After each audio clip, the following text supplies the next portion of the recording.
श्री लक्ष्मीची कृपा आपल्यावर व्हावी, तिने आपल्या घरात सतत वास करावा, पैसा, शांती, समाधान घरात नांदावे म्हणून श्री महालक्ष्मीचे व्रत करतात. हे व्रत केल्याने मनातल्या सर्व इच्छा पूर्ण होतात. श्री महालक्ष्मीची अनेक नावे, अनेक रूपे आहेत. पार्वती, सिंधुकन्या, महालक्ष्मी, लक्ष्मी, राजलक्ष्मी, गृहलक्ष्मी, सावित्री, राधिका, रासेश्वरी, चंद्रा, गिरिजा, पद्मा, मालती, सुशीला अशा विविध नावांनी श्री महालक्ष्मी ओळखली जाते. अशा या सर्वांभूती असलेल्या श्री महालक्ष्मीची ध्यानी घ्यावी अशी ही कहाणी आहे. द्वापार युगातली, आपल्या भारतातील सौराष्ट्र देशात घडलेली. तेथे एक राजा राज्य करीत होता. त्याचे नाव भद्रश्रवा. तो शूर होता, दयाळू होता, प्रजा दक्ष होता. 4 वेद, 6 शास्त्रे, 18 पुराणे यांचे ज्ञान त्याला होते. अशा त्या राजाच्या राणीचे नाव होते सुरतचंद्रिका.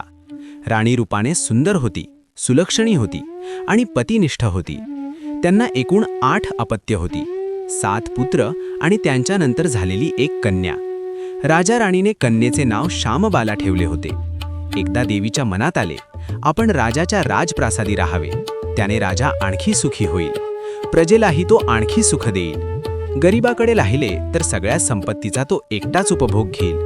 म्हणून देवीने एका म्हातारीचे रूप घेतले. फाटकी वस्त्रे ल्याली, आधारासाठी काठी घेतली आणि काठी टेकत टेकत ती राणीच्या महालाच्या दाराशी आली. तिला पाहताच एक दासी पुढे आली. तिने म्हातारीला विचारले, कोण ग बाई तू, कुठून आलीस, काय काम काढलंस, तुझं नाव काय, गाव काय, काय हवं तुला. म्हातारीचे रूप घेतलेली श्री महालक्ष्मी म्हणाली, माझं नाव कमलाबाई, द्वारकेला राहते मी, तुझ्या राणीला भेटायला आलीये, कुठे आहे ती.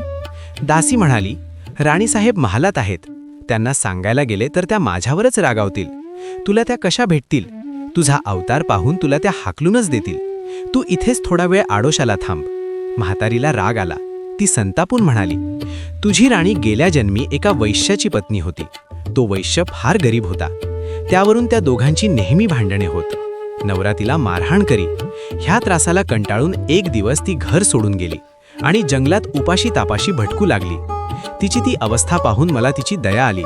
मी तिला ऐश्वर्य, सुख आणि संपत्ती देणाऱ्या श्री महालक्ष्मी व्रताची माहिती सांगितली. त्याप्रमाणे तिने ते व्रत केले. तिच्या व्रताने महालक्ष्मी प्रसन्न झाली. तिचे दारिद्र्य संपले. तिचे घर संपत्ती समृद्धीने भरले. तिच्या जीवनात आनंद भरला. मृत्यूनंतर लक्ष्मी व्रत केल्यामुळे ती दोघे पती-पत्नी लक्ष्मी लोकात वैभवात राहिली. या जन्मी त्यांचा जन्म राजकुळात झाला आहे. देवीच्या कृपेने की आता राणीपदावर बसली आहे. म्हातारीचे बोलणे ऐकून दासीच्या मनात जिज्ञासा निर्माण झाली. तिने म्हातारीला पाणी दिले, नमस्कार केला आणि म्हणाली, मला सांगाल ते व्रत मी करीन ते नेमाने, उतणार नाही, मातणार नाही, घेतला वसा टाकणार नाही. म्हातारीने दासीला लक्ष्मी व्रताची माहिती सांगितली. मग ती उठली व काठी टेकीत निघणार तेवढ्यात राणी तरातरा महालातून बाहेर आली. फाटक्या वस्त्रातील म्हातारीला पाहताच ती संतापली आणि उर्मटपणे म्हणाली, कोण ग तू थेरडे, इथे कशाला आलीस, जा इथून. तिने पुढे होऊन म्हातारीला घालवून दिले. ती म्हातारी म्हणजे प्रत्यक्ष महालक्ष्मीच होती हे राणीला कळले नाही. राणीचा तो उर्मटपणा पाहून महालक्ष्मीने तिथे न थांबता स्वस्थानी जाण्याचे ठरवले. राणीचा महाल सोडून म्हातारी निघणार तोच एक मुलगी लगबगीने बाहेर आली. ती मुलगी होती राजकन्या श्यामबाला.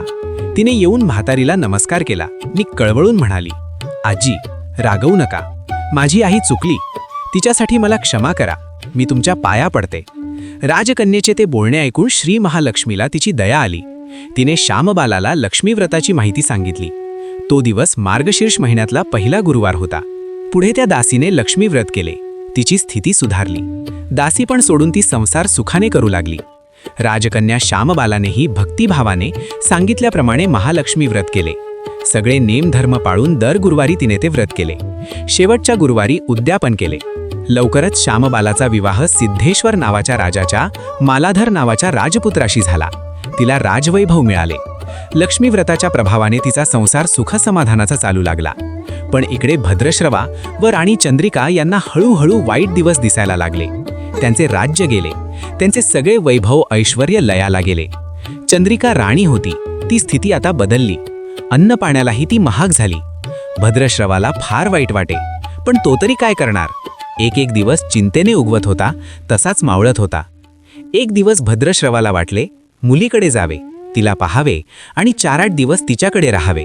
त्याप्रमाणे तो जावयाच्या राज्यात आला. चालून चालून तो खूप दमला होता, म्हणून थोडा वेळ विश्रांती घेण्यासाठी तो एका नदीच्या काठी बसला. राणीची दासी नदीवर येत होती. तिने भद्रश्रवाला ओळखले. दासी धावत महालात गेली. राजाला बातमी सांगितली. श्यामबालालाही ते समजले. श्यामबाला आणि मालाधरने रथ पाठवून भद्रश्रवाला मोठ्या मानसन्मानाने राजवाड्यात आणले आणि त्याचा आदर सत्कार केला. काही दिवस जावयाचा आणि मुलीचा पाहुणचार घेत भद्रश्रवा राजवाड्यात राहिला. आता परत जायचे विचार त्याच्या मनात घोळू लागले. जावयाला त्याने तसे सांगितले. जावयाने संमती दिली. भद्रश्रवा परत जायला निघाला तेव्हा श्यामबालाने एक हंडा भरून धन पित्याला दिले. तो हंडा घेऊन भद्रश्रवा घरी आला.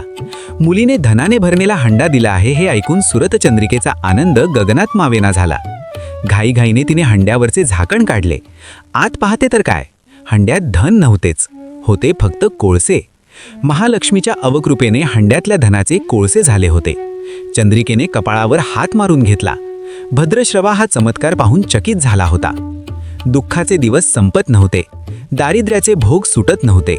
सुरतचंद्रिकेला एक दिवस काढताना जीव मेटाकुटीला येत होता. एक दिवस सुरतचंद्रिकेच्या मनातही लेकीला भेटायची इच्छा निर्माण झाली. त्याप्रमाणे ती लेकीच्या घरी जाण्यासाठी निघाली. तो दिवस मार्गशीर्ष महिन्यातला शेवटचा गुरुवार होता. सुरतचंद्रिका लेकीच्या घरी पोहोचली तेव्हा श्यामबाला व्रताचे उद्यापन करीत होती. श्यामबालाने आईकडूनही महालक्ष्मी व्रत करवून घेतले. 4 दिवस मुलीकडे राहून सुरतचंद्रिका परत आपल्या गावी आली. लक्ष्मी व्रत केल्यामुळे काही दिवसातच त्यांना त्यांचे पूर्वीचे वैभव परत मिळाले. राज्यप्राप्ती झाली. पुढे काही दिवसांनी आईवडिलांना भेटण्यासाठी म्हणून श्यामबाला माहेरी आली. पण बाप भेटायला गेला असताना त्याला श्यामबालेने कोळसा भरलेला हंडा तरी दिला होता, पण आपल्याला मात्र काहीच दिलं नाही. हा राग राणीच्या मनात होता. त्यामुळे श्यामबालेला आईचा राग आला नाही. ती पुन्हा आपल्या घरी जाण्यासाठी निघाली. निघताना तिने पूर्वी बापाला दिलेला हंडा परत घेतला. त्यात मीठ भरले व तो हंडा घेऊन ती आपल्या सासरी आली. स्वगृही आल्यावर मालाधरने श्यामबालेला विचारले, माहेरून काय आणलंस? श्यामबालेने बरोबर आणलेल्या हंड्याकडे बोट दाखवले. मालाधरने झाकण काढून आत पाहिले तर हंड्यात मिठाचे खडे. मालाधर चकित होत पत्नीला विचारले, हे काय, या मिठाचा काय उपयोग? श्यामबाला म्हणाली, थोडे थांबा म्हणजे कळेलच. त्या दिवशी श्यामबालाने कुठल्याच पदार्थात मीठ घातले नाही. सगळेच पदार्थ अळणी. मालाधर जेवायला बसल्यावर तिने सगळे पदार्थ त्याला वाढले. सगळे जेवण त्याला अळणी लागले. मग श्यामबालेने पानात थोडे मीठ वाढले. अन्नपदार्थात ते मिसळताच बेचव अन्नाला चव आली. हा मिठाचा उपयोग. श्यामबाला मालाधरला म्हणाली. मालाधरलाही तिचे म्हणणे पटले. थोडक्यात, जे कोणी महालक्ष्मी व्रत श्रद्धेने आणि मनोभावे करतील त्यांना महालक्ष्मी प्रसन्न होऊन त्यांच्यावर तिची कृपा होईल. पण श्रीमंती आल्यावर सुद्धा माणसाने उतू नये. नित्यनेमाने श्री महालक्ष्मी व्रत करावे, देवीचे मनन चिंतन करावे, म्हणजे देवी सदैव तुमच्या पाठीशी उभी राहील, तुमची कामना पूर्ण करील. महालक्ष्मीची ही कथा, कहाणी गुरुवारची, सुफळ संपूर्ण. ओम महालक्ष्मी नमः. ओम शांतिः शांतिः शांतिः शांतिः.